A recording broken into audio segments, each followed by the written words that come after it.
அதான் அர்த்தமுள்ள கிறிஸ்மஸ் என்பது இயேசுவை நம்முடைய உள்ளத்தில் இரட்சகராக ஏற்றுக்கொண்டு அவருக்கு நன்றி செலுத்துவது. இப்போ இயேசு அவதரித்த உடனே தேவதூதர்கள் தோன்றி உங்களுக்கு ஒரு நற்செய்தி, மிகுந்த சந்தோஷத்தை உண்டாக்குற நற்செய்தி உலகத்தில் இருக்கிற எல்லா மக்களுக்கும் சொல்லுகிறோம்.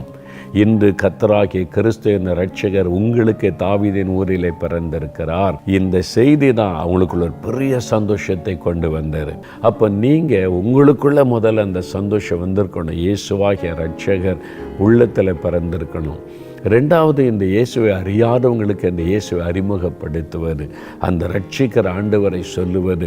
உன் பாவத்தையும் மன்னிக்க ஒருவர் இருக்கிறார், உன்னையும் ரட்சிக்க ஒருவர் இருக்கிறார், உனக்கு மெய்யான சமாதானம் கொடுக்க ஒருவர் இருக்கிறார், அவர் தான் இயேசு. அந்த இயேசு உனக்காகவும் இந்த உலகத்தில் பிறந்தார். அந்த செய்தியை மற்றவர்களுக்கு சொல்லுவது. அதான் அர்த்தமுள்ள கிறிஸ்மஸ்.